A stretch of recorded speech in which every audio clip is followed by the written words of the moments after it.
Shalom bagi kita semua. Shalom.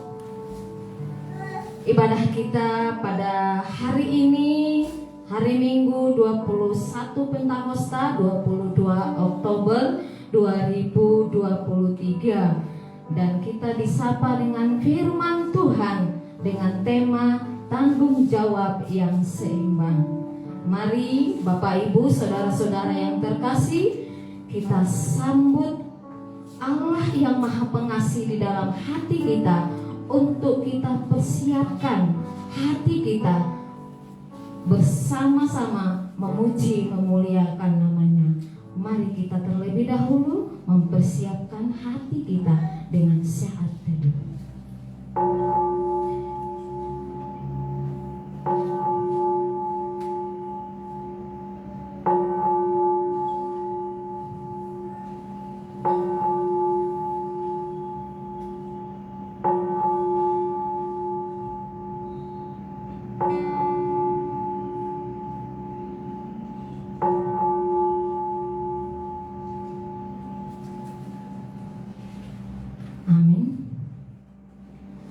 Kita akan memuji Tuhan karena kita tahu bahwa Dialah Allah yang besar. Kami puji dengan riang Dikau Allah yang besar. Bagai bunga terima siang, hati kami pun mekar. Kita nyanyikan nyanyian rohani metodis 22, kami puji dengan riang. Puji dengan riang Dikau Allah yang besar. Bagai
marilah dengarlah hai kamu sekalian yang takut akan Allah.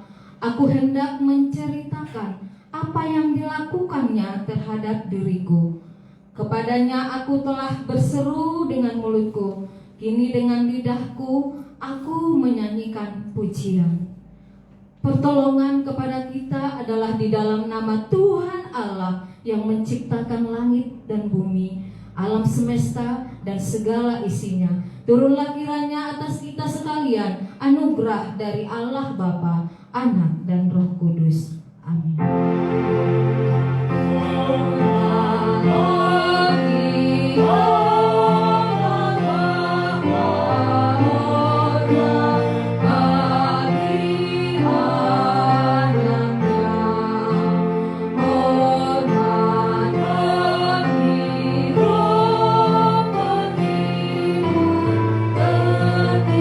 Ketiganya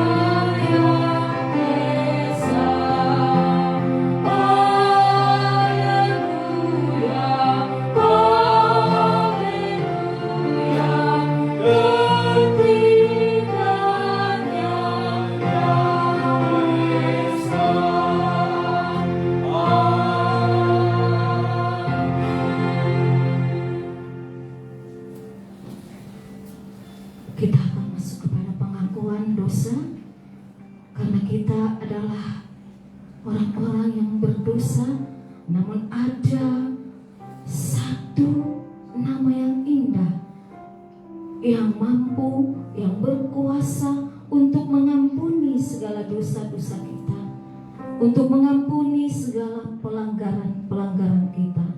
Mari saudara-saudara yang terkasih, kita naikkan apa yang menjadi pergumulan kita, apa yang menjadi tantangan dalam hidup kita, yang merupakan, yang menghambat bahwa kita berat untuk datang kepada Allah. Mari kita mengaku dosa-dosa kita, karena Dia Maha Pengampun, Maha Penyayang, mengampuni dosa-dosa kita semuanya.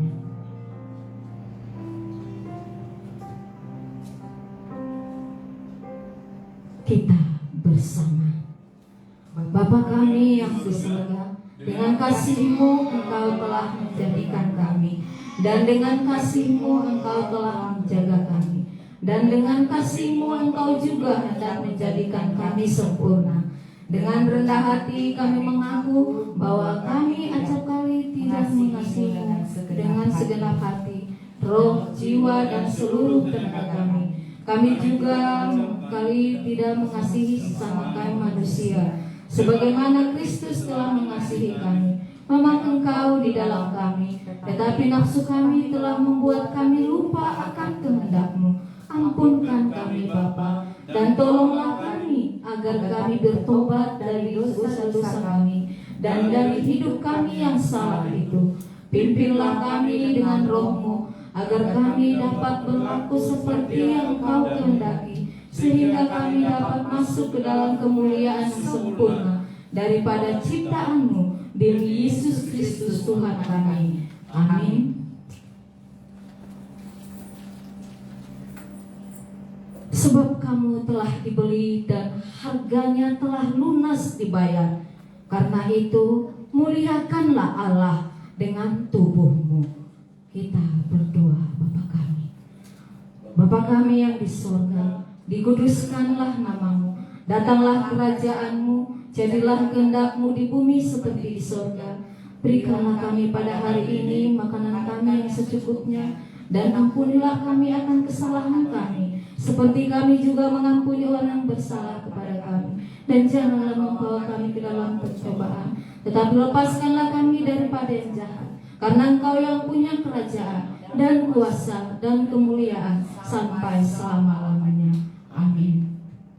Kita pasti merindukan satu hal yang mau kita utarakan kepada Tuhan dengan kita berdiam di rumahnya yang kudus. Mari saudara-saudara, utarakan apa yang menjadi satu hal yang saudara-saudara minta kepada Tuhan. Karena lebih baik satu hari di pelatarannya daripada 1000 hari di tempat lain, memuji Dia, menyembah Dia, Allah yang hidup. Satu hal yang kurindu, satu hal yang kurindu, berdiam di dalam rumah-Mu. Satu hal yang kupinta, satu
96 ayat 1 sampai 13.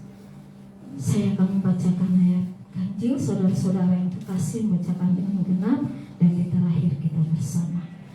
Nyanyikanlah nyanyian baru bagi Tuhan, menyanyilah bagi Tuhan, hai segenap bumi. Menyanyilah bagi Tuhan, pujilah namanya, kabarkanlah keselamatannya daripadanya dari hari ke hari.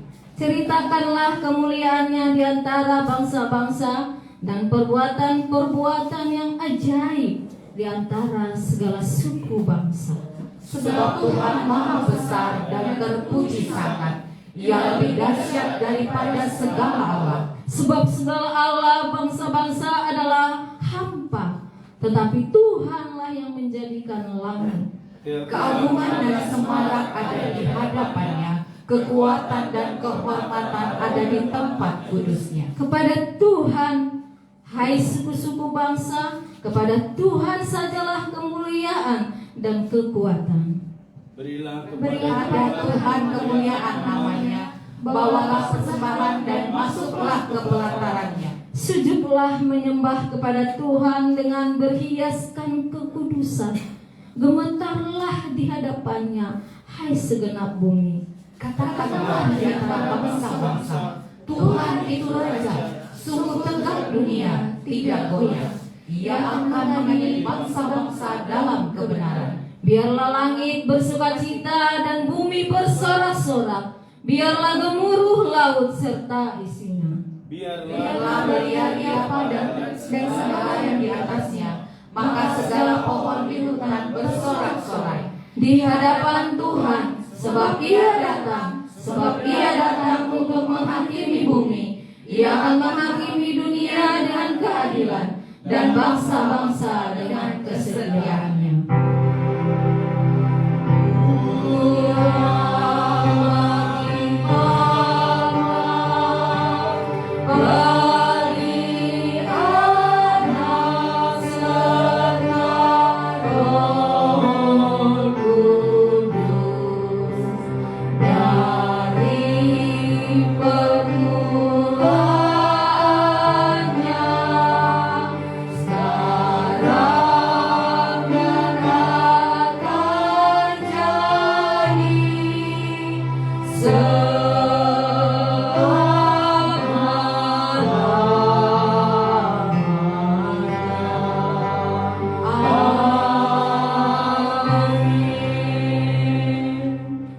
Bersama dengan umat percaya gereja di sepanjang abad dan tempat, kita mengaku pengakuan iman kita seturut dengan pengakuan iman rasuli.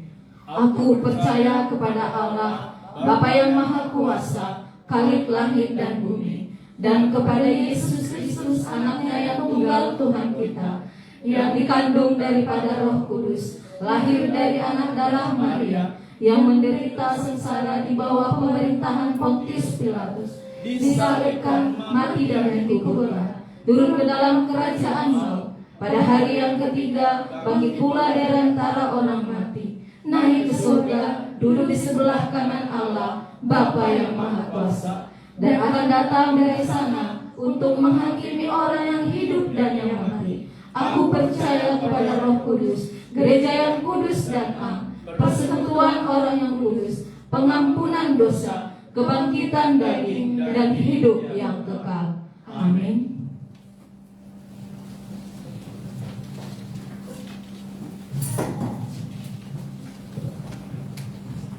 Kita dengarkan epistel.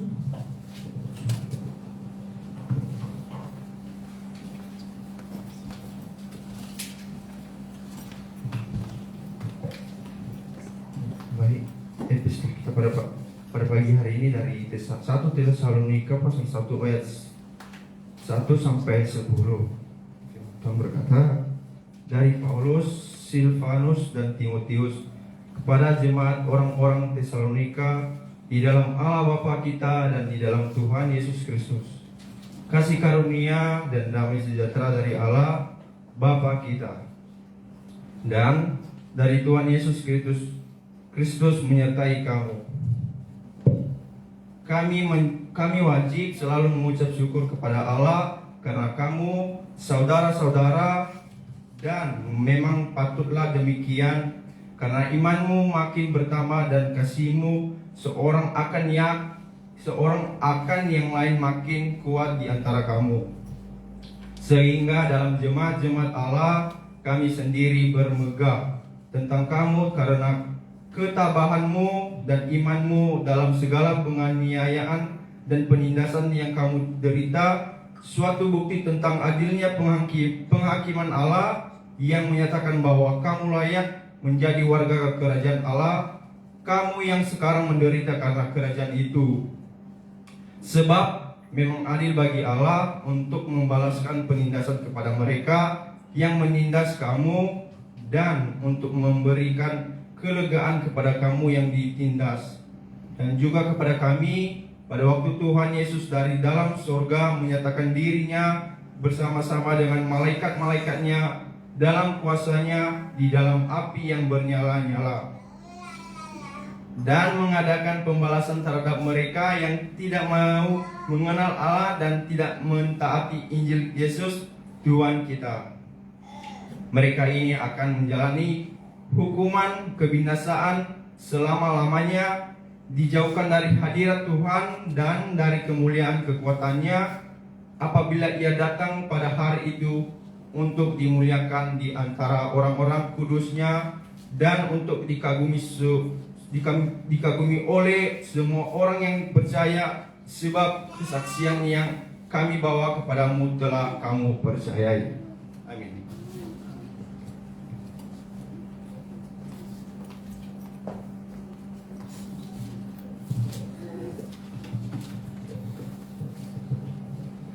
Berbahagialah setiap orang yang mendengarkan firman Tuhan serta melakukannya dalam kehidupannya sehari-hari. Amin. Jika ada yang mempersembahkan kesaksian berupa pujian,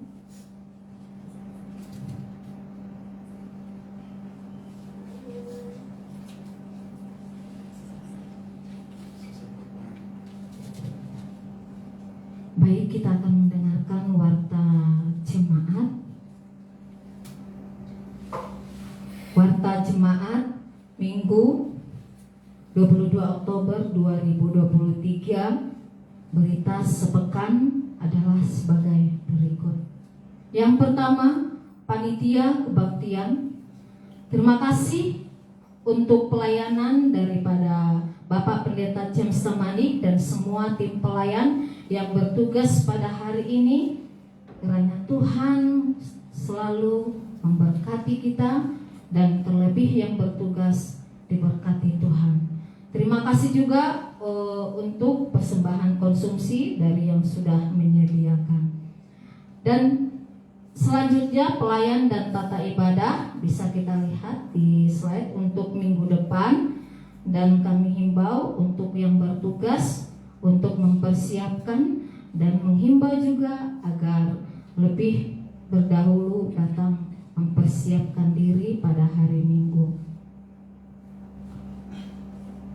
Selanjutnya, bulan depan, bulan November, kita akan memasuki bulan keluarga sekaligus persiapan masa pra-Advent.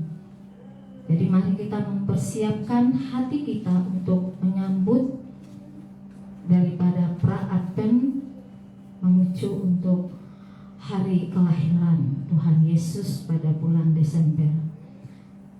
Dari Komisi Penata Layanan dan Keuangan, kantong persembahan diedarkan 2 kantong untuk kas gereja.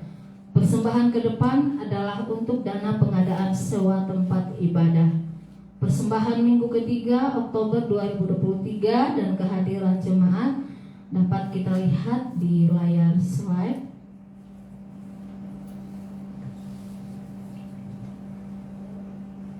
Selanjutnya dari Komisi Keanggotaan dan Evangelisasi, yang pertama kelas meeting sektor Marabahan akan diadakan minggu depan 29 Oktober 2023 pukul 18 WITA bertempat di rumah keluarga Bapak Elson Padang, dan Ibu Agustina Bancin menghimbau kehadiran semua jemaat. Yang kedua, jemaat yang berulang tahun di bulan Oktober 2023, Saudari Patrick Sitohang, Oberti Sutanto Jaluku, adik Stephen Nathanael, Yohanes Gesler Patinama, Opelius Gule, Gabriela Luna Claudine Tapu Bolon, dan Ibu Sari Oktarina, serta adik Pesia Stefani Nathansen. Jika ada yang berulang tahun di bulan Oktober dan belum diwartakan, harap menginformasikan ke Komisi Keanggotaan Ibu CLS Epiati atau Saudari Juliana Jega. Tuhan Yesus memberkati bagi yang berulang tahun bulan ini.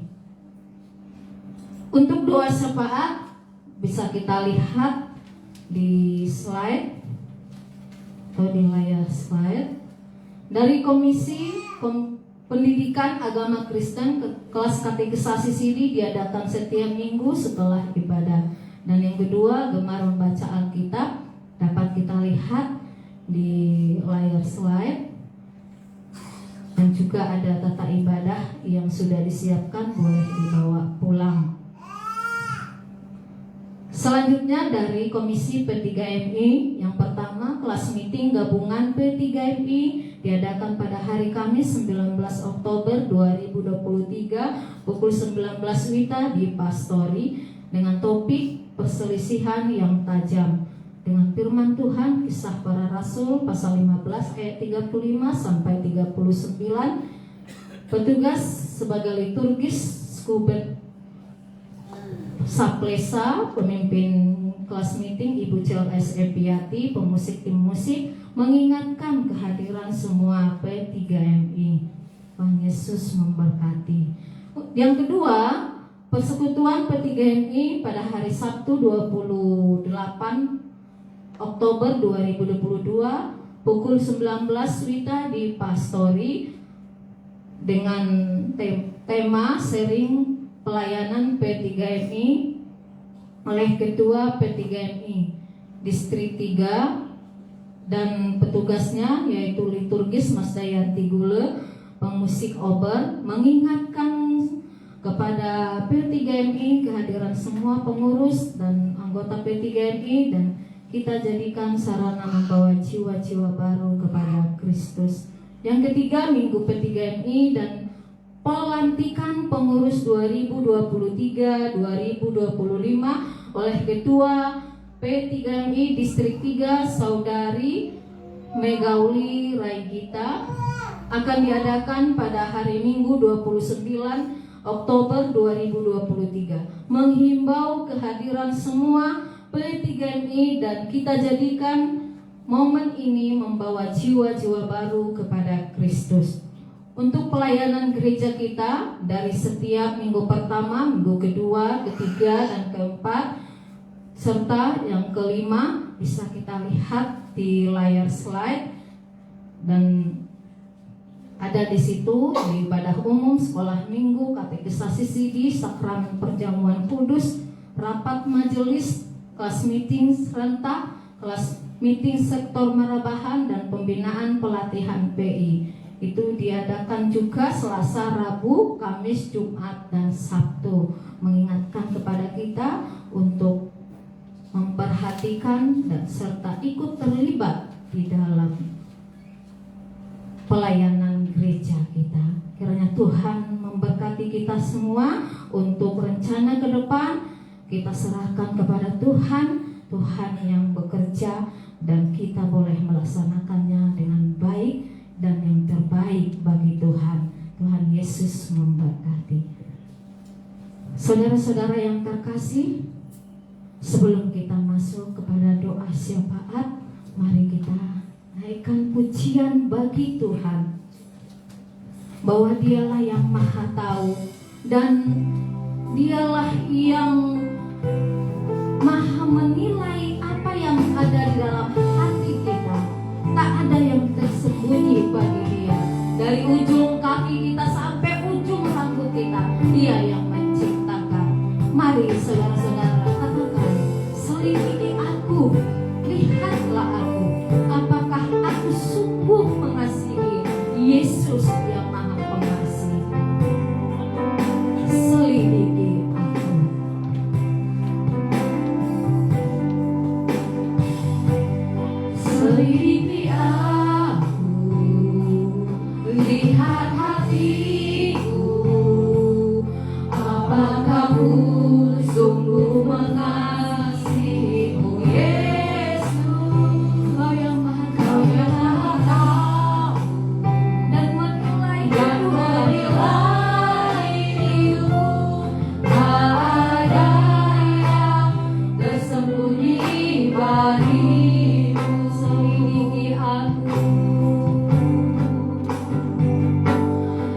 Selidiki aku, lihat hatiku, apakah ku sungguh mengasihimu Yesus. Saya mataku dan menilai hidupku, tak ada yang tersembunyi bagimu. Telah kulihat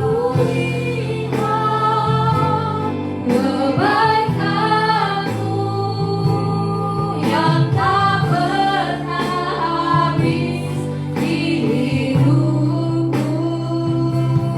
Ku berjuang sampai akhirnya kau dapati aku tetap setia. Terkadang hati kita, pikiran kita selalu mampu dalam hidup kita. Terkadang kita tidak ingat bahwa Dia yang Maha Tahu.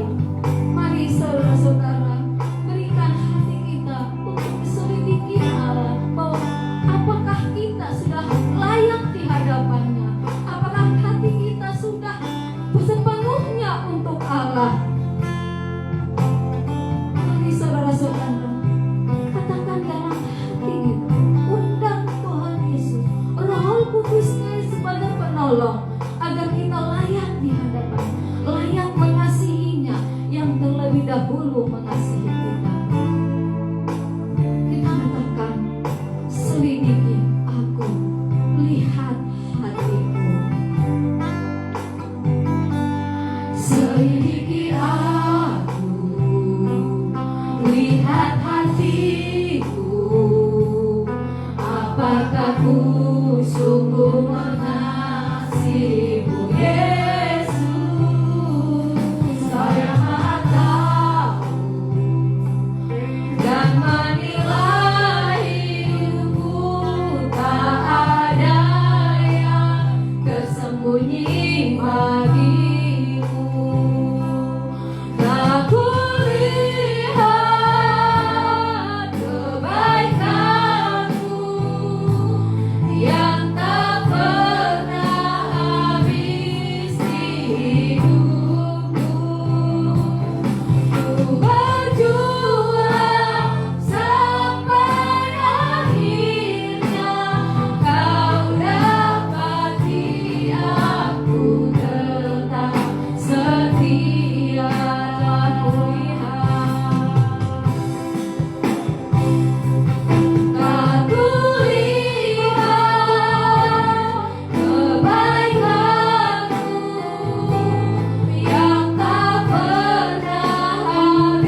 Bapa di surga, Allah yang kami kenal dalam Yesus Kristus, kami panggil Engkau Bapa ya Bapa, karena kami adalah anak-anak-anak-anak-Mu yang begitu setia untuk selalu memuji dan memuliakan nama-Mu. Bapa di surga, di perkumpulan kami di Gereja Metodis pagi ini ya Bapak, kami manjatkan doa permohonan agar perkenan-Mu melingkupi kami selalu dengan Roh Kudus-Mu. Di situasi pergolakan politik yang saat ini sedang dialami negara kami, berkati Presiden kami Jokowi di akhir-akhir masa jabatannya. Demikian juga para pembantu menteri-menterinya. Bapa di surga, kami mengucap syukur atas segala berkat dan karunia-Mu di minggu-minggu terakhir ini ya Bapak. Menjelang kami tidak terasa pada peringatan kelahiran anak-Mu Yesus Kristus. Kekagetan kami akan hal itu tentu akan membawa kami kepada kemuliaan nama-Mu ya Bapak, agar kami selalu setia, selalu mengagungkan nama-Mu di dalam situasi apapun, di situasi bangsa dan negara kami, dan demikian juga kami pribadi lepas pribadi mengalami berbagai persoalan hidup, mengalami berbagai permasalahan. Berkati kami selalu ya Bapak, agar kami mampu untuk menghadapi, dan tentu kami tidak melupakan kesyukuran kami atas kesukacitaan kami di dalam kehidupan kami ya Bapak. Sebagian kami mahasiswa-mahasiswi yang saat ini sedang bergelut di tengah persoalan-persoalan ulangan dan lain sebagainya. Dan demikian juga bagi kami mahasiswa yang mendekati di akhir-akhir penulisan karya, berkati kami ya Bapak agar di ujung kami boleh menyelesaikannya. Demikian juga para pelajar, para siswa, dan juga demikian anak-anak kami ya Bapak, berkati selalu agar boleh menjadi anak-anak Roh Kudus. Bapa di surga, terkhusus bagi kami yang hingga saat ini masih bergelut dengan pengadaan lahan agar kami boleh memiliki gereja yang permanen, berkati kami ya Bapak. Terkhusus bagi petugas yang hari ini melayani kebaktian, Bapak Pendeta James dan seluruh jajaran yang bertugas, terima kasih ya Bapak. Engkau teguhkan mereka agar di dalam proses pemberian semua tahapan-tahapan di dalam ibadah oleh kami terima dengan baik. Bapak di surga, demikian juga pribadi, lepas pribadi, keluarga demi keluarga, berkati selalu ya Bapak, agar boleh di setiap kami selalu terucap rasa syukur apapun keadaan kami. Dan demikian juga di antara kami yang mengalami sakit penyakit, kami yakin dan percaya ya Bapak, bahwa Engkau adalah dokter dari segala dokter dan maha penyembuh. Di keyakinan kami akan dipulihkan di dalam penyakit fisik maupun mental ya Bapak. Kuatkan kami ya Bapak di dalam kehidupan kami masing-masing. Dan demikian juga untuk pendeta yang saat ini sedang menjalani penugasannya di wilayah-wilayah gereja-gereja di seluruh dunia, demikian juga di Indonesia, terkhusus Gereja Metodis, agar Engkau memberkati di dalam proses pengembangan Gereja Metodis di wilayah manapun di Indonesia, dan khususnya yang kami di Banjarmasin ya Bapak. Teguhkan pimpinan jemaat kami Bapak Pendeta James agar ke depan lebih kukuh lagi dan lebih boleh mendekatkan kami dengan Engkau ya Bapak. Bapak di surga, kami selalu hadir di setiap kehidupan kami untuk selalu mengucapkan syukur kehadiran-Mu ya Bapak. Bapak di surga, apapun yang ada dalam hati dan pikiran kami yakin dan percaya Engkau maha mengetahui. Bapak di surga, sahabat kami, Kukuhkan ya Bapa, di dalam Yesus Kristus Juru Selamat kami yang hidup. Amin.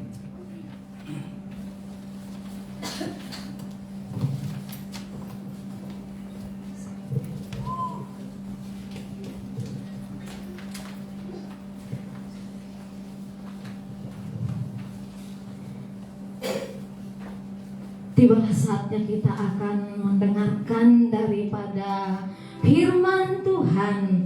Tapi sebelumnya kita akan mengangkat nyanyian pujian menyambut Dia di dalam kehidupan kita, serta sambil mempersiapkan hati kita bahwa kita menyatakan kalau serta Tuhan kita hendak jalan terang firman-Nya bercahaya. Kita bernyanyi dari nyanyian rohani metodis kelas 40, kalau serta Tuhan. Kalau serta Tuhan kita hendak jalan dan firman-Nya bercahayalah.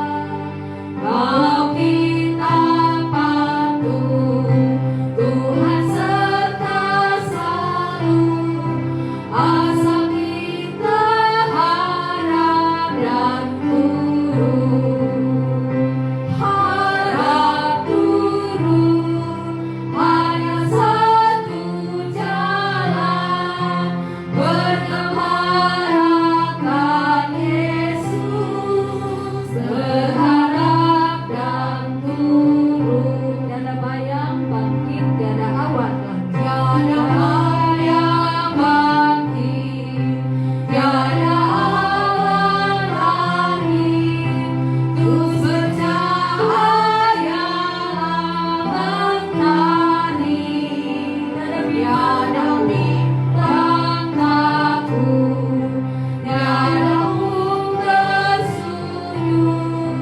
pada yang berharap dan turun, harap turun, hanya satu jalan, bergemarkan Yesus, berharap dan turun. Musik memuji Tuhan.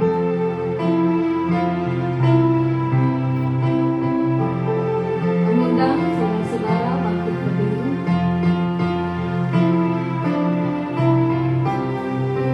Tiada barang hilang, tiada kesusahan, tiada barang hilang, tiada kesusahan, tapi baik balasan Tuhan. Tiada duka sedih, tapi diberkati orang yang berharap dan turun, harap turun, hanya satu jalan, bergemarkan Yesus, berharap dan tiada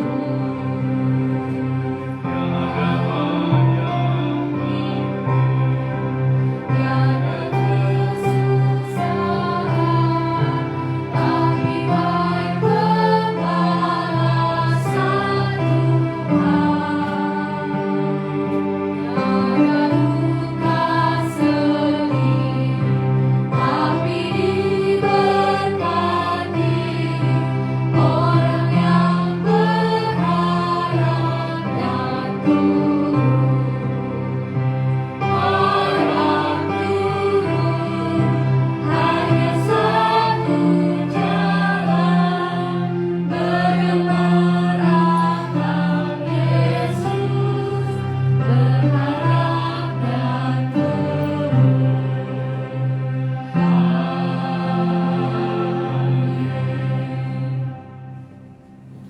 Damai sejahtera Allah yang memimpin dan memperlengkapi setiap kami ke dalam ketundukan kepada Kristus yang memampukan kami melihat dengan jernih jejak-jejak iman dan kehidupan setiap kami, yang juga kami melangkah dengan kuat ke depan karena pertolongan Tuhan. Urapi dan berkati kami Bapa, sehingga selagi kami masih berada di tengah dunia di mana Tuhan percayakan, kami dapat bertanggung. Berbicaralah ya Bapa, tolonglah kami mengerti kedalaman firman-Mu. Dalam nama Yesus kami sambut firman. Amin. Silakan duduk Bapak Ibu, saudaraku yang mengasihi Tuhan. Firman Tuhan pada pagi hari ini diambil dari Injil Matius pasal yang ke-22, ayat yang ke-15 sampai dengan ayat yang ke-22. Saya akan membacakan untuk kita sekalian, demikian firman Tuhan. Silakan menyimak dengan pembacaan Alkitab atau HP Androidnya, dan kita menyimak bersama. Demikian firman Tuhan. Kemudian pergilah orang-orang Farisi. Mereka berunding bagaimana mereka dapat menjerat Yesus dengan suatu pertanyaan. Mereka menyuruh murid-murid mereka bersama-sama orang-orang Herodian bertanya kepadanya, "Guru, kami tahu engkau adalah seorang yang jujur dan dengan jujur mengajar jalan Allah, dan engkau tidak takut kepada siapapun juga, sebab engkau tidak mencari muka. Katakanlah kepada kami pendapatmu. Apakah diperbolehkan membayar pajak kepada kaisar atau tidak?" Tetapi Yesus mengetahui kejahatan hati mereka itu, lalu berkata, "Mengapa kamu mencobai aku, hai orang-orang munafik? Tunjukkanlah kepadaku mata uang untuk pajak itu." Mereka membawa suatu dinar kepadanya. Maka ia bertanya kepada mereka, "Gambar dan tulisan siapakah ini?" Jawab mereka, "Gambar dan tulisan kaisar." Lalu kata Yesus kepada mereka, "Berikanlah kepada kaisar apa yang wajib kamu berikan kepada kaisar, dan kepada Allah apa yang wajib kamu berikan kepada Allah." Mendengar itu heranlah mereka dan meninggalkan Yesus lalu pergi. Ayat 21. Jawab mereka, "Gambar dan tulisan kaisar." Lalu kata Yesus kepada mereka, "Berikanlah kepada kaisar apa yang wajib kamu berikan kepada kaisar, dan kepada Allah apa yang wajib kamu berikan kepada Allah." Sedemikian jauh pembacaan firman Tuhan ini, Bapak Ibu, saudaraku yang mengasihi Tuhan. Tentu yang berbahagia adalah setiap kita yang membaca tetapi juga merenungkan dan mempraktekkan firman Tuhan ini dalam hidup kita hari lepas hari. Haleluya. Dengan tema tanggung jawab yang seimbang. Bapak Ibu saudara yang mengasihi Tuhan, jemaat, jikalau kita perhatikan hari-hari ini di mana kita berada di kurun waktu ini, beberapa pakar menyebut bahwa kita hidup di era postmodern atau hidup di era sesudah modern, yang ditandai dengan satu paradigma berpikir yang di dalamnya ada kebebasan. Jikalau hari ini tukang somai yang kita temukan dan menjadi langganan kita berkata, "Hari ini somai harganya 10.000. Lalu kita protes dan berkata, "Kemarin 8.000. Dan Mang Somai kok tidak ada pemberitahuan akan kenaikan ini?" Maka Mang Somai dengan santai menjawab, "Yang jual somai siapa? Somai saya sendiri, tangan saya sendiri. gerobak-gerobak saya sendiri. Jikalau berkenan makan ini somai, beli. Jikalau tidak berkenan, cari somai yang lain yang harga 8.000. Mungkin tidak bertemu dengan tukang somai yang seperti itu, tapi bisa bertemu dengan tukang bakso, tukang mie, tukang pisang, gorengan, dan lain-lain. Dan saya bertemu tukang gorengan seperti itu di Belitung, di pasar Belitung. Ketika saya berkata, "Bu, kemarin harga pisang goreng 1.000. Kok ujuk-ujuk ibu naikkan menjadi 1.200? Pak, yang jual pisang goreng ini siapa? Kan saya toh. Ya saya naikkan 1.200, ya saya dong Pak."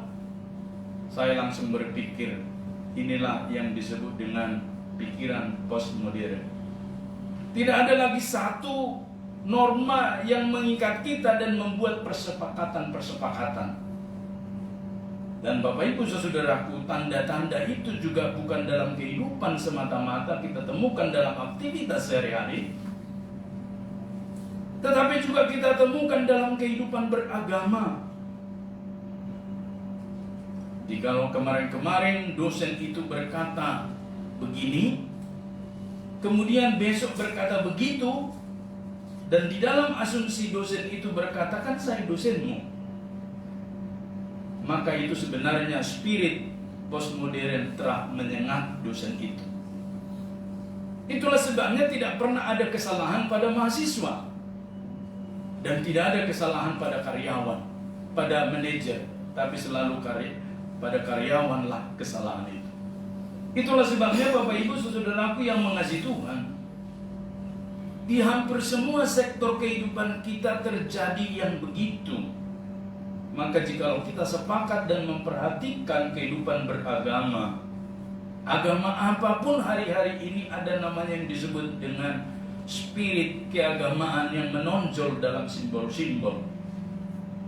Dan menurut pengamat Bapak Ibu, tanda kehidupan beragama itu hari-hari ini ditandai dengan 3 hal secara umum. Yang pertama, kehidupan yang menunjukkan penampilan keagamaan dalam bentuk simbol-simbol. Itulah sebabnya kita perhatikan di sekitar kita sangat bangga jikalau mereka menunjukkan simbol-simbol keagamaan mereka. Apakah tanda salib? Apakah pakaian-pakaian jubah?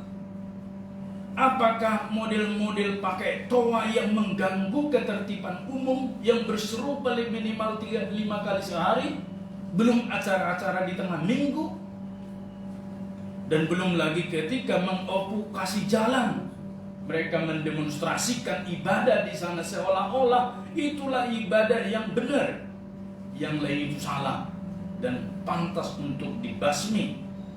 Dan Bapak Ibu saudaraku yang mengasihi Tuhan, jemaat yang mengasihi Tuhan, tanda-tanda ini, tutur katanya, aksesorisnya, hidupnya penuh dengan tanda-tanda simbol-simbol tersebut. Dan di kota kita di mana kita hidup hari ini, teramat sering jalan-jalan itu ditutup, dialihkan lalu lintas karena demonstrasi keagamaan yang demikian. Beberapa kali saya masuk mau ke rumah pastor itu harus melewati jalan Ternate karena di sana ditutup. Mereka sedang melakukan aktivitas keagamaan. Mudah-mudahan Bapak Ibu kita jangan meniru yang demikian. Sehingga tanda-tanda keagamaan ini di seluruh dunia hari ini didemonstrasikan dengan tajam seperti itu. Para pengamat posmo juga menilai itulah kondisi yang terjadi Bapak Ibu. Maka ketika terjadi perang di Hamas sana di Gaza, yang satu mendemonstrasikan keagamaan, yang satu mendemonstrasikan rudal dan segala kecanggihan peperangan. Tidak pernah kita temukan tentara-tentara itu berjubah dan mereka di sana berseru, "Ayo semua yang percaya kepada Yahweh, mari kita bersatu." Tidak ada pernah kita dengar itu. Tetapi justru yang kita dengar Bapak Ibu selalu menyalahkan kelompok A dan mengatakan ini masalah agama dan seterusnya. Maka sampailah kita pada kesimpulan, kehidupan beragama yang pertama ini ditandai dengan tanda-tanda dan simbol-simbol ini terasa di sekitar kita. Dan kita jemaat jangan sampai terjebak dengan tanda-tanda ini. Ada banyak hari-hari ini orang, Bapak Ibu, saudaraku, yang menunjukkan tanda-tanda lebih utama daripada yang prinsip itu.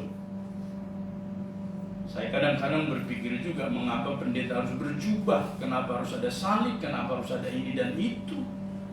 Bukankah sebenarnya kita harus santai dalam melayani firman Tuhan?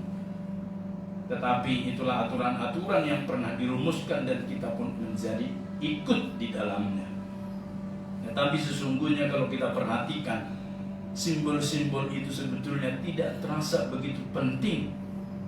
Simbol itu adalah penampakan luar, tetapi isinya yang jauh lebih penting. Dan itulah yang terjadi di sekitar kita hari-hari ini. Itulah sebabnya Bapak Ibu saudaraku, dicek hari ini kalau mau disurvei di semua kalangan mahasiswa, kebanyakan orang lebih cinta kepada simbol-simbol dan tanda-tanda itu.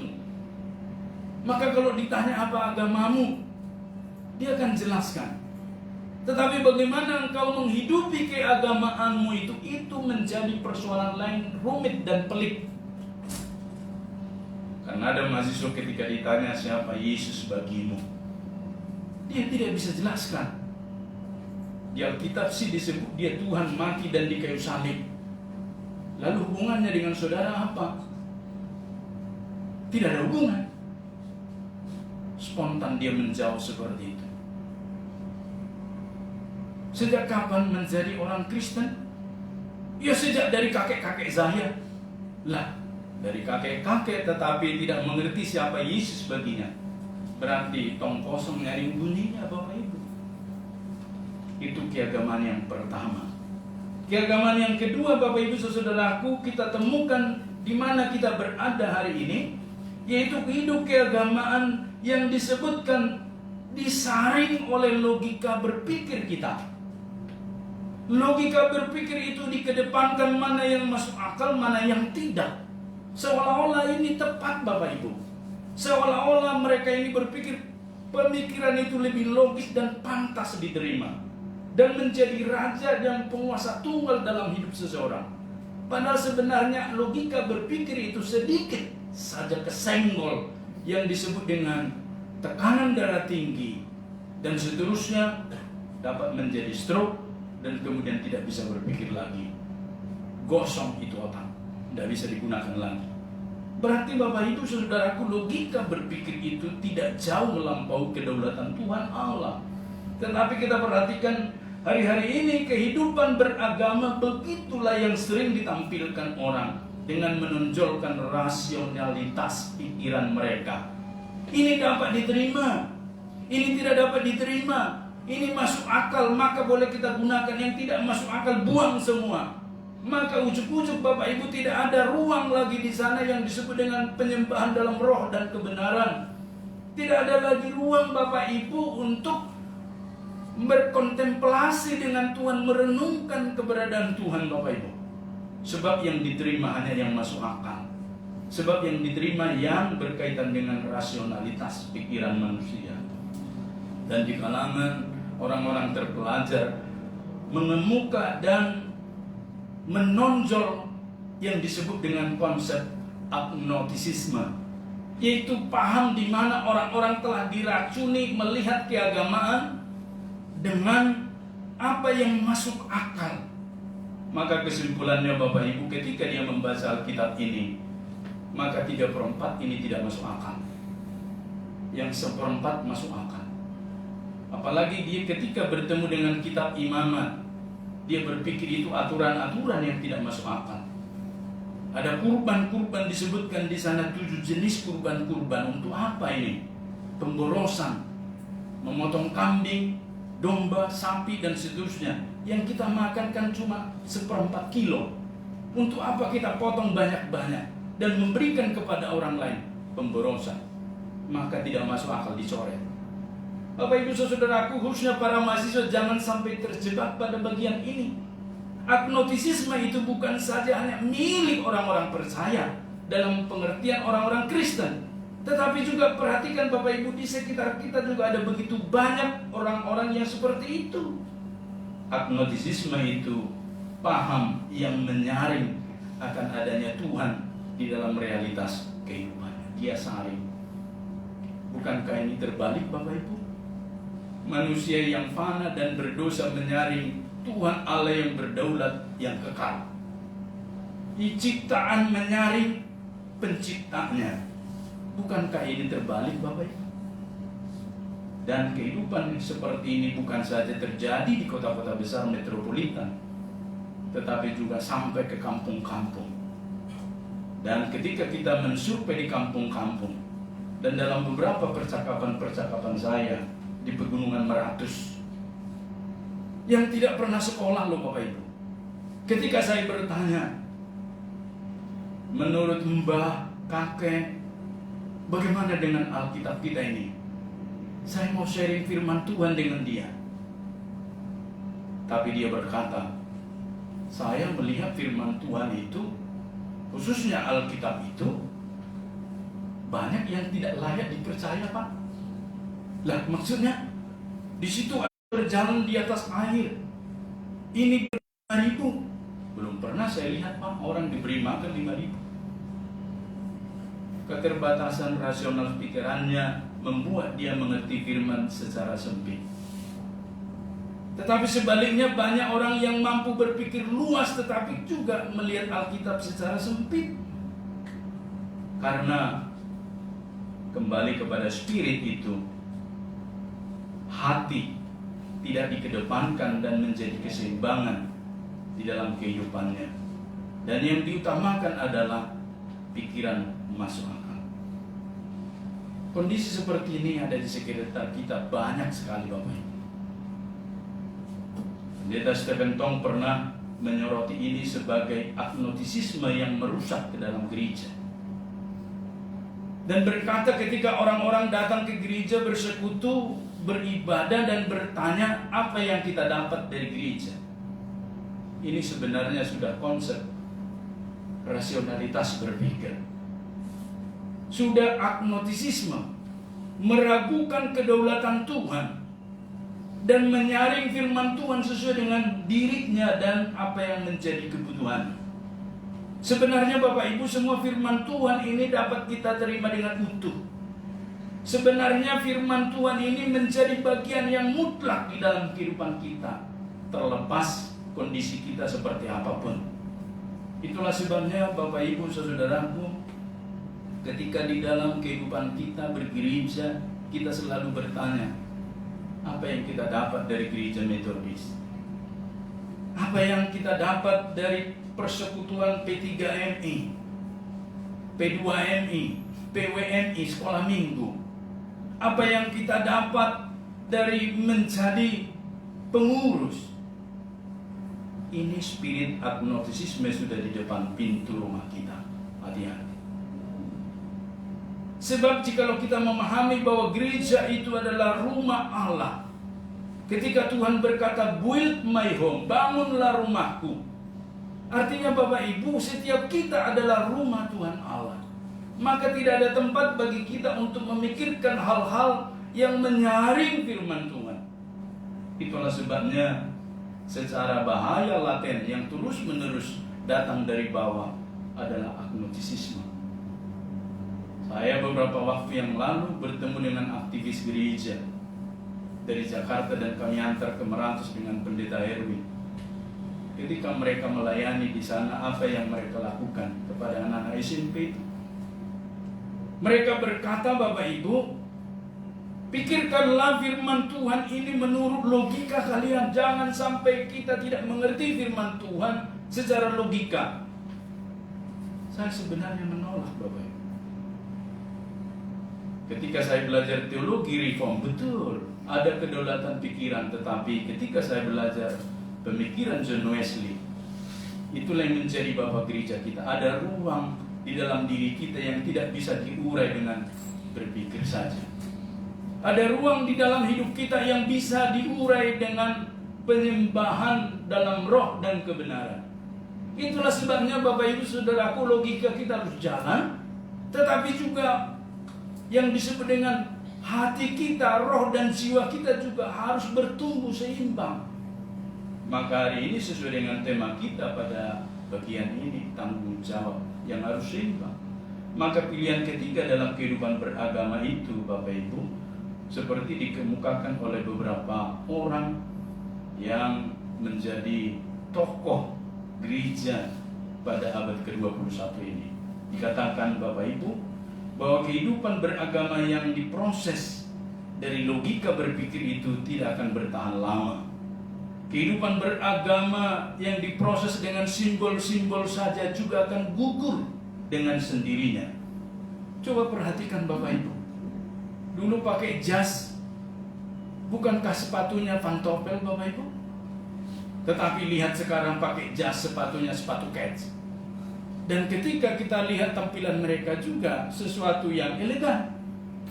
Maka ketika di rapat-rapat forum-forum itu, pertama saya mengetahui dan tertawa melihat pimpinan memakai jas lengkap, tetapi sepatunya sepatu kets. Tapi lama-lama saya lihat elegan sekali. Berarti perubahan simbol-simbol ini tidak ada yang bertahan lama, Bapak. Berarti kehidupan beragama yang dibangun di atas simbol-simbol itu juga tidak bertahan lama. Tetapi yang ketiga ini disebutkan kehidupan beragama sebagai gaya hidup. Hidup seseorang A, B, C itu kan berubah dan bergaya menurut style gayanya sendiri. Jikalau itu disebabkan oleh perjumpaan dia dengan Tuhan, Bapak Ibu, sekali lagi, jikalau itu disebabkan oleh perjumpaan dengan Tuhan, maka itu menjadi gaya hidupnya, suatu sikap hidup yang lahir dari hubungannya dengan Tuhannya, sehingga akan kelihatan menjadi tampilan yang elegan. Itulah sebabnya tidak pernah mati gaya, karena lahir dari perjumpaannya dengan Tuhan. Baik tutur katanya, baik berpakaiannya, baik berpenampilan, baik apapun, karena perjumpaannya dengan Tuhan Allah. Itulah sebabnya Bapak Ibu, yang ketiga inilah menjadi kehidupan yang seimbang. Maka Bapak Ibu, dengan siapa dia bertemu dalam keagamaan itu, itulah yang mempengaruhi kehidupan beragamanya. Ketika seseorang bertemu dengan teror, maka kemudian hidupnya menjadi teroris. Ketika dia bertemu dengan rasionalitas segala pikiran, maka pikiran-pikiran seperti itulah yang menjadi kehidupan beragamanya. Tetapi yang ketiga ini disebutkan, dia bertemu dengan Tuhan, maka Tuhan menggerakkan kehidupan keagamaannya. Tidak ada ruang bagi dia, Bapak Ibu, saudaraku, untuk capek, malas, lelah, dan seterusnya, beralasan, berargumen. Tetapi di dalam hidupnya penuh dengan gairah karena Tuhan telah mendorong dia mempraktekkan itu. Bapak Ibu, berbicara tentang capek, dalam beberapa riset yang pernah saya tanyakan, di kota-kota besar sangat jarang orang yang tidur 8 jam satu hari.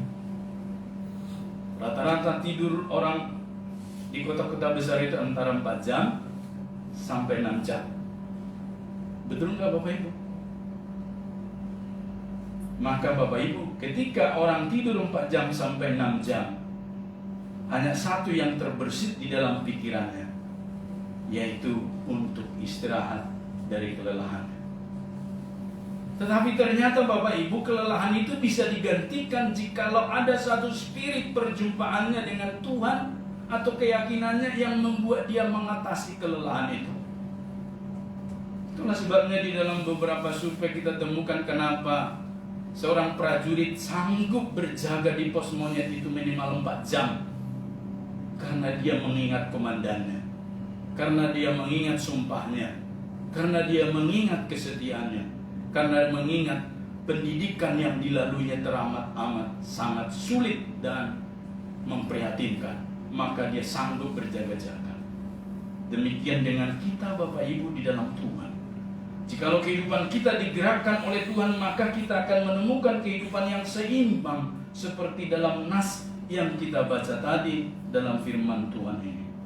Bapak Ibu, firman Tuhan ini menjelaskan kepada kita dalam amanat teks ini, bahwa orang Farisi itu tidak puas dengan jawaban Tuhan Yesus terhadap mereka. Dan mereka ingin mencari cara untuk menjatuhkan dan menangkap Tuhan Yesus. Lalu Bapak Ibu tidak puas dengan kelompok Farisi.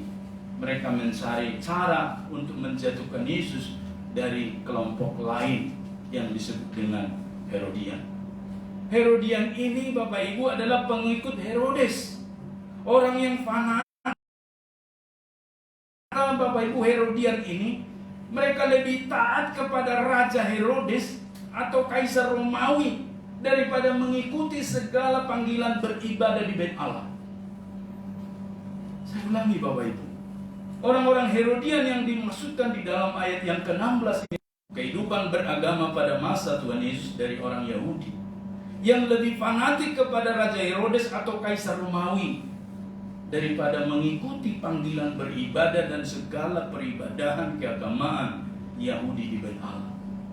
Maka perhatikan cara orang Farisi untuk menyentil orang Herodian supaya ikut menangkap Tuhan Yesus. Maka mereka ajukan satu judul di sana tentang ketaatan kepada Kaisar. Maka ketika dinyatakan kepada Tuhan Yesus bahwa pertanyaan orang Herodian itu dikatakan di dalam ayat 16 Bapak Ibu, Guru, kami tahu bahwa engkau adalah orang yang jujur dan dengan jujur mengajar jalan Allah, dan engkau tidak takut kepada siapapun juga, sebab engkau tidak mencari muka. Katakanlah kepada kami pendapatmu, apakah diperbolehkan membayar pajak kepada Kaisar atau tidak? Jikalau Tuhan Yesus menjawab kita lebih menghormati Tuhan daripada Kaisar, masuk barang itu. Pasti saat itu juga Tuhan Yesus diborgol, diserahkan kepada tentara Romawi karena dianggap memberontak melawan pemerintah yang sah.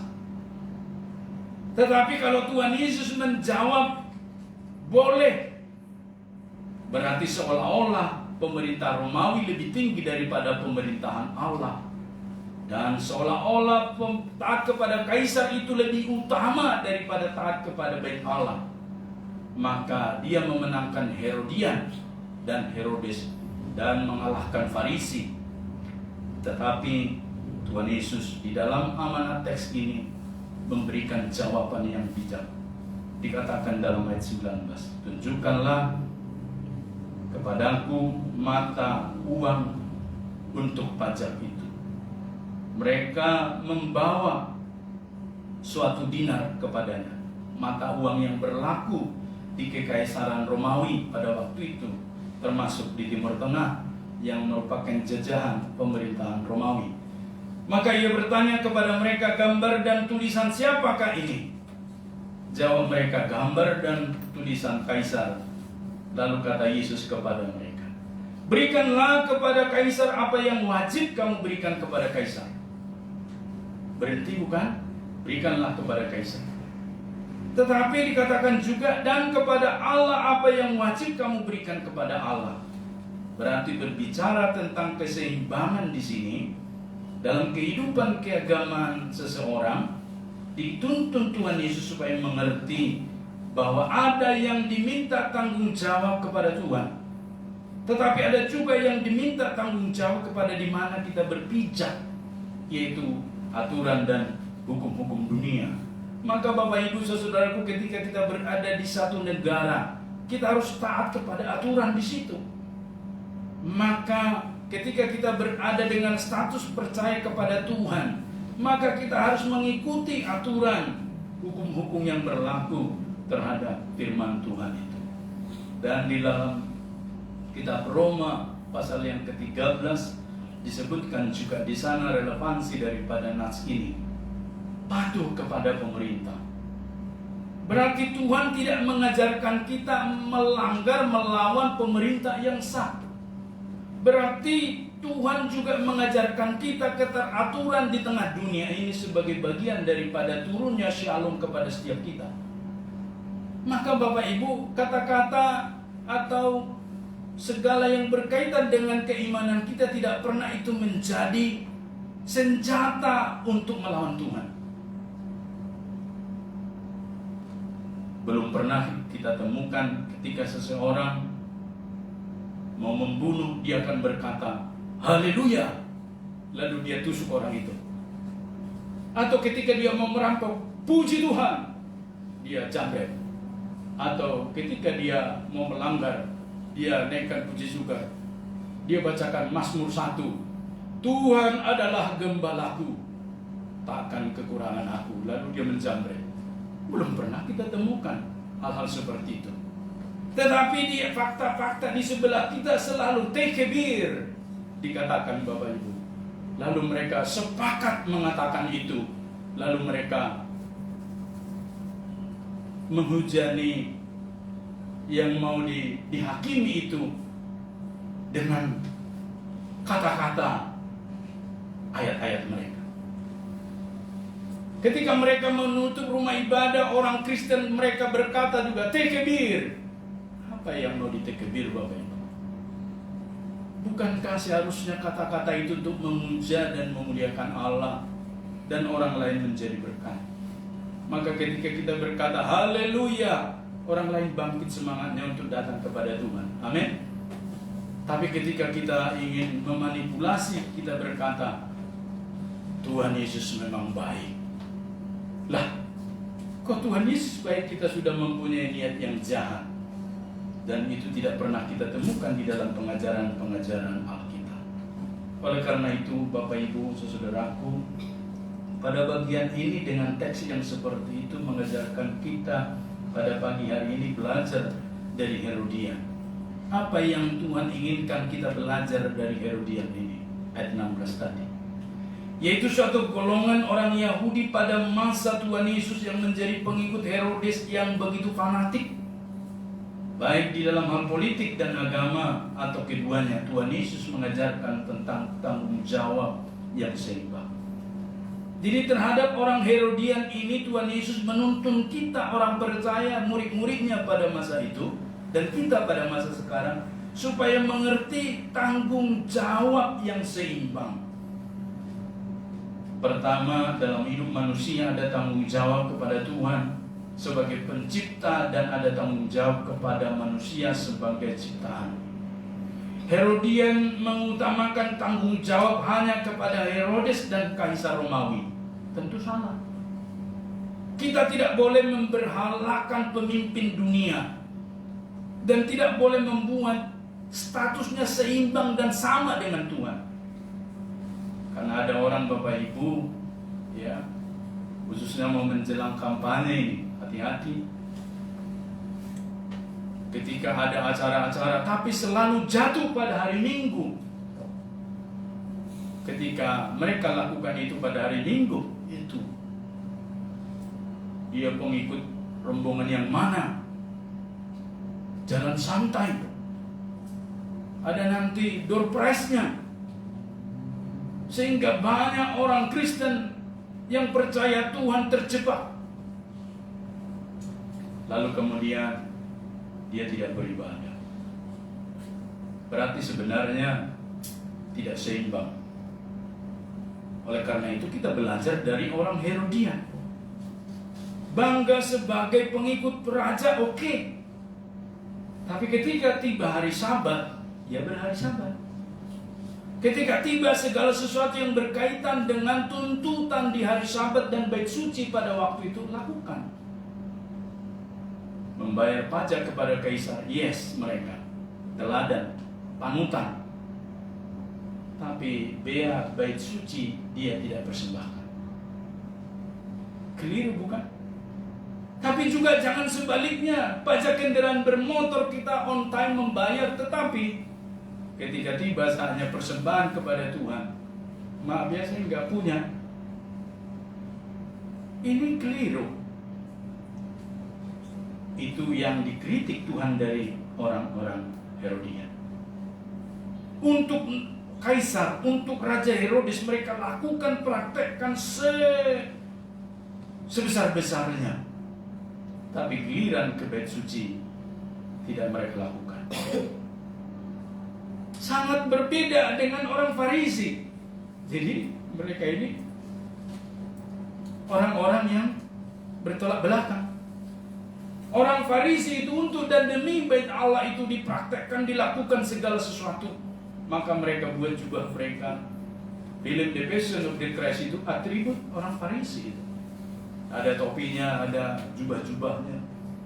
Tapi ketika untuk kaisar dan raja, mereka berpikir ulang mana yang harus dilakukan. Tetapi Tuhan Yesus mengkritik keduanya, Bapak Ibu. Orang-orang Herodian dalam hidup keagamaan mereka sebagai penganut agama Yahudi. Jangan berpikir orang Herodian ini tidak beragama. Beragama juga seperti kita hari ini. Tetapi menempatkan tanggung jawab yang utama hanya kepada raja dan atau kaisar. Itulah sebabnya orang-orang Herodian paling loyal kepada Raja Herodes dan Kaisar Romawi, tetapi tidak loyal kepada bait suci yang ada di Yerusalem dan kehidupan keagamaan. Kira-kira kepada kita hari ini ketika ditanyakan kita loyal kepada pemerintah dan negara, ke kampus, untuk kampus bisa 8 kali sehari, kalau ada 8 hari. Tapi masalahnya kan cuma ada 5 hari. Tapi untuk Tuhan Bapak Ibu, cuma sekali seminggu. Kadang-kadang pun kita masih berlindung di balik ini dan itu. Mirip Bapak Ibu. Dan itu kembali kepada kehidupan beragama, tanda-tanda posmo yang kedua, yaitu agnostisisme. Kalau di kampung kami Bapak Ibu, zaman dulu sebelum ada jalan raya aspal, mereka mau beribadah itu ke Pematang Siantar dari kota kecil daerah Sidamanik namanya, 25 kilo. Untuk beribadah minggu 53 kali seminggu, sebulan, setahun Bapak Ibu, mereka praktekkan. Dibungkus di dalam plastik baju-baju itu dan membawa bekal makan siang. Kalau hujan nanti mereka tidak kehujanan. Lalu sampai di Siantar mereka ganti baju dan beribadah. Lalu mereka buka bekalnya dan makan dan kembali ke kampungnya. Satu proses yang panjang 50 kilo setiap minggu ditempuh jalan kaki. Bukankah Bapak Ibu saudaraku kita malu dengan kondisi seperti itu dibandingkan dengan kita yang beribadah tidak menempuh 2 kilo? Dan hasilnya Bapak Ibu, berdirilah puluhan gereja saat ini di sepanjang jalan itu Bapak Ibu. Tidak terhitung ratusan hamba Tuhan yang ditempa lewat dari situ, termasuk saya.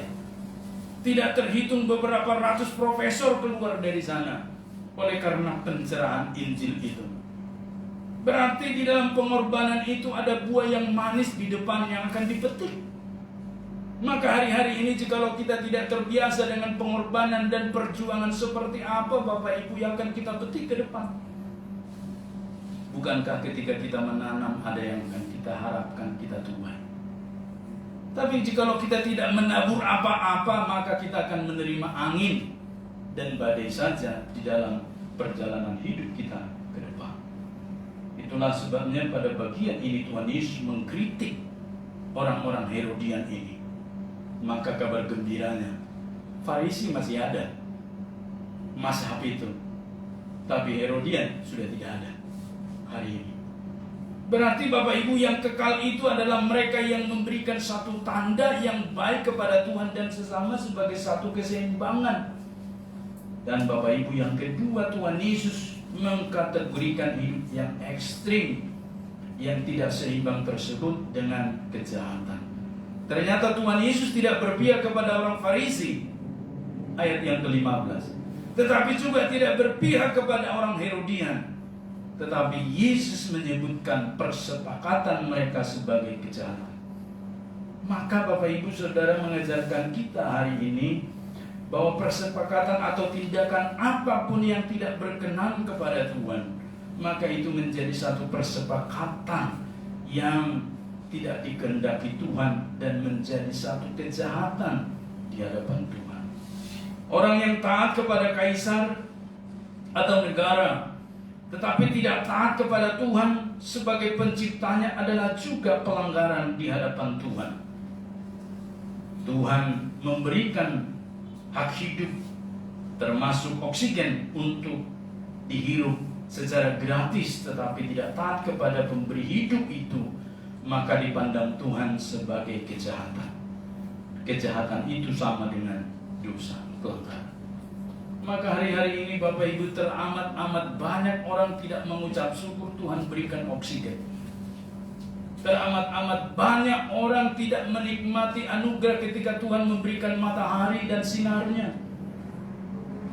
Dan Bapak Ibu, Tuhan menyatakan persepakatan Farisi dan Herodian itu adalah kejahatan. Tetapi orang yang taat kepada Tuhan, yang tahu keseimbangan, berarti mereka lah yang mengalami yang disebut dengan berkat yang berlimpah. Keseimbangan itu terjadi ketika mengalir secara alami, seperti yang kita baca tadi konteks mas kita ini. Tuhan Yesus sedang menyampaikan pesan tentang mata uang 1 dinar Romawi kepada orang Herodian dan Farisi, agar mereka mengerti arti dari simbol di dalam hidup mereka. Apa atribut yang kita terima dari Tuhan? Orang Kristen, agama Kristen, mahasiswa, karyawan, pegawai, pendeta, dan seterusnya. Itu simbol atau tanda seperti mata uang itu. Tetapi mata uang itu daya belinya 1 dinar. Tetapi di balik daripada 1 dinar itu ada yang disebut dengan kuasa. Sama seperti uang yang kita pegang hari ini. Kan kalau kertas itu kertas biasa, Bapak. Mungkin kalau tanpa nilai bobot yang disebut dengan kuasa di dalam uang itu dan garansi dari Bank Indonesia, rasa-rasanya logam atau kertas itu tidak bernilai, biasa saja. Tapi yang membuat uang itu bernilai adalah kuasa yang ada di uang itu. Disebutkan angka di sana 100.000, tapi ada lembaga yang mensahkan Bank Indonesia. Bobot 100.000 ini ada di Bank Indonesia. Bobot logam 1.000 rupiah itu ada di Bank Indonesia. Maka ketika digunakan mempunyai kuasa, Bapak.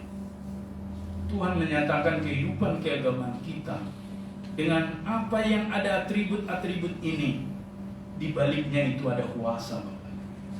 Dan kuasa itulah yang dimaksudkan oleh Tuhan Yesus sebagai tanggung jawab kita. Mengingatkan kita dalam hidup kita ada milik Tuhan, berikan kepada Tuhan. Mengingatkan dalam hidup kita ada tanggung jawab kepada negara atau di mana kita berada sebagai bagian daripada institusi atau apapun juga berikan di sana. Kalau kita mahasiswa, kan kita tidak bisa berlindung di balik saya anak Tuhan, jangan macam-macam Pak dosen. Mana bisa kita sebut begitu? Besok juga dicoret di DO. Tapi ketika kita berikan tanggung jawab ke dosen ketika diminta paper-papernya kan, tugas-tugasnya, dan diminta kepada Tuhan, maka kita bisa memberikan pas dan porsi yang tepat. Itulah hidup yang seimbang. Hidup yang seimbang itu terasa sangat jelas ketika seseorang bersepeda. Ketika seseorang bersepeda, apakah bisa Bapak Ibu kalau tidak seimbang? Tidak bisa. Maka kehidupan bersepeda itulah contoh kehidupan yang seimbang. Dan di akhir dari khotbah ini, belajar dari kehidupan beriman Bapak Abraham. Di dalam kelemahan di sana sini, tetapi berusaha hidup di dalam keseimbangan, sehingga imannya teruji melalui proses, dan akhirnya Abraham dapat mengerti tanggung jawab kepada Tuhan dan tanggung jawab kepada Ishak anaknya. Demikian juga dengan Tuhan Yesus yang mengajarkan hidup keseimbangan, tanggung jawab kepada keberadaan dirinya sebagai Tuhan Allah, tetapi juga tanggung jawab keberadaan dirinya sebagai pencipta manusia. Ketika manusia jatuh dalam dosa, Tuhan tidak lepas tanggung jawab. Tuhan ambil tanggung jawab itu dengan mati sebagai manusia menggantikan manusia yang berdosa. Maka kita belajar 3 hal itu dari orang Herodian agar kita hari ini memiliki kehidupan yang seimbang. Berikanlah aktivitasmu di tengah dunia. Sebagai pelajar, sebagai mahasiswa, sebagai guru, sebagai dosen, sebagai karyawan, sebagai apapun juga, lakukan dengan mengandalkan Tuhan. Tapi berikanlah kepada Tuhan apa yang menjadi milik Tuhan dalam hidup kita. Berikanlah waktu dari 24 jam itu, ada waktu untuk Tuhan. Ada waktu untuk berdoa, ada waktu membaca Alkitab, ada waktu penyembahan, ada waktu untuk beribadah. Tidak semua waktu itu kita gunakan Bapak Ibu, tapi kita gunakan waktu itu sesuai dengan keseimbangan yang telah Tuhan berikan kepada kita. Kan tidak bisa kita gunakan semua waktu itu makan saja, atau kita gunakan tidur saja, tapi kita gunakan juga dengan aktivitas yang berimbang. Maka ini sebagai satu contoh kepada kita hari ini, lakukanlah segala sesuatunya seperti untuk Tuhan. Amin. Kita berdoa. Kami naikkan syukur kami Bapa di surga atas anugerah-Mu kepada kami, memberikan satu tanggung jawab seperti yang telah Engkau demonstrasikan ketika Engkau mati di kayu salib ya Tuhan, dan kami mengalami penebusan karena pengorbanan-Mu dan tanggung jawab-Mu terhadap kami Tuhan. Dan kini giliran kami untuk melakukan tanggung jawab kami.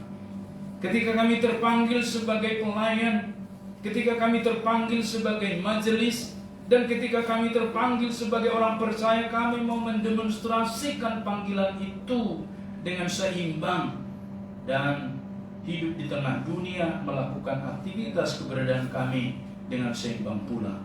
Terima kasih Tuhan. Tolonglah jemaat-Mu mengalami perjumpaan yang serius dengan Engkau setiap hari di dalam perjuangan dan pergumulan mereka, supaya terus mengerti kehendak-Mu dan melakukan hidup yang seimbang di dalam aktivitas mereka.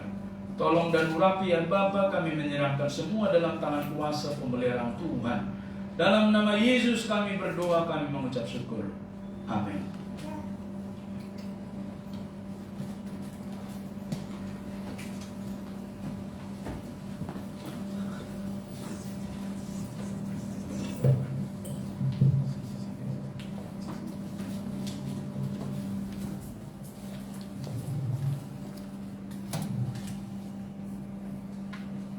Firman Tuhan berkata, sebab Dialah Allah kita, dan kitalah umat gembalaannya, dan kawanan domba tuntunan tangannya.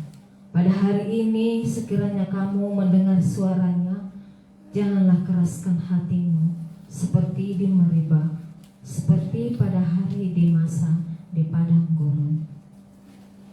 Mari kita bawa kesaksian kita dengan kebenaran firman Tuhan yang sudah kita dengarkan. Saudara-saudara yang terkasih, kita akan tiba saatnya memberikan persembahan untuk Tuhan, memberikan yang terbaik bagi Tuhan, karena firman-Nya berkata, hendaklah masing-masing memberikan menurut kerelaan hatinya, jangan dengan sedih hati atau karena paksaan, sebab Allah mengasihi orang yang memberi dengan sukacita. 2 Korintus pasal 9 ayat 7. Kita akan memberikan persembahan kepada Tuhan dengan menyanyikan lagu pujian bagi Tuhan dari nyanyian rohani metodis 193. Kita harus membawa berita yang sudah kita dengar, kita bawa ke rumah kita, ke tempat bekerja, ke tempat di mana kita berada. Kita saksikan kebenaran firman Tuhan.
Bapa di surga, kami naikkan syukur kami atas anugerah kesempatan dapat mempersembahkan yang terbaik untuk Tuhan.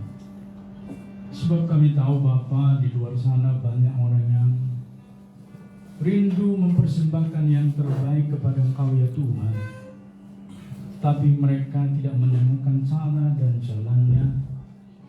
Tetapi kami bersyukur hari ini cara dan jalannya ada di hadapan-Mu.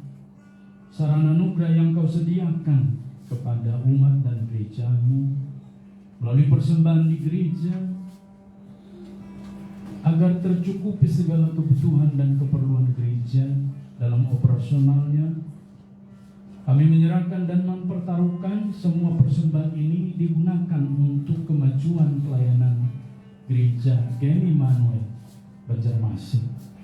Engkau memberkati persembahan ke depan, 2 kantong untuk kantung kas gereja. Demikian persembahan ke depan untuk kami membayar sewa tempat ibadah. Kami percaya Engkau adalah Allah yang berdaulat. Kami berseru dari tempat ini dalam nama Yesus. Engkau cukupkan setiap bulan pembayaran untuk sewa tempat ini Tuhan. Kami menyerahkan ke dalam tangan kuasa-Mu setiap tangan yang telah Engkau pakai menjadi sarana anugerah. Engkau memberkati di dalam pekerjaan-pekerjaan, di dalam usaha-usaha, bahkan di dalam setiap aktivitas mereka. Dan kami percaya Engkau menggaransi semua hak milik mereka menjadi alat berkat di tangan-Mu dan terus bertambah. Demikian juga yang belum berkesempatan, Tuhan terus tambahkan berkat kepada mereka, sehingga dalam segala hal berkelimpahan. Khususnya kepada para mahasiswa, berkati orang tua mereka yang menjadi saluran berkat, dan juga berkati pemerintah yang menyediakan kepada mereka beasiswa, dan tambahkan terus hikmat bagi mereka mengelola keuangan mereka dengan baik dan benar. Engkau topang tolong majelis mengelola keuangan ini digunakan sesuai dengan tugas dan fungsi gereja. Demikian juga persembahan kantung kolekte sekolah minggu, berkati Tuhan, kami serahkan dalam tangan kuasa-Mu. Kami mengucap syukur, kami berterima kasih. Terimalah persembahan kami ini ya Bapa, yang kami naikkan hanya di dalam nama anak-Mu Tuhan Yesus Kristus, Tuhan dan Juru Selamat kami yang hidup. Amin.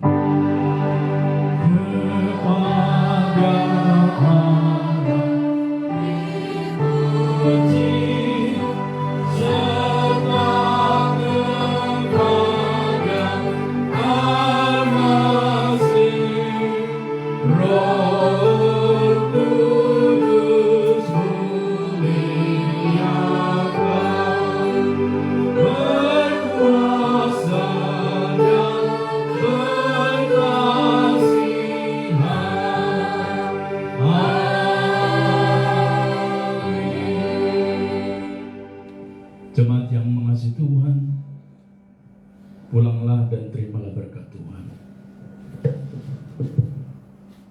Kiranya kasih karunia dan damai sejahtera daripada Tuhan kita Yesus Kristus, kasih sayang dari Allah Bapa dan persekutuan dengan Roh-Nya yang kudus turun atas setiap kita dari sekarang, besok, bahkan sampai selama-lamanya, sampai Yesus datang kedua kalinya.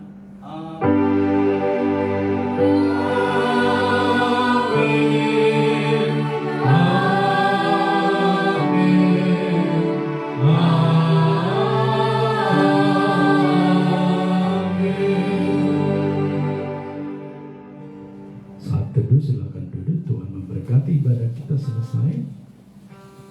Dan untuk menghemat waktu, mohon peserta katekisasi ada di sebelah kiri saya, sambil yang lain bersama-sama, dan kami serahkan kepada keanggotaan hari ini.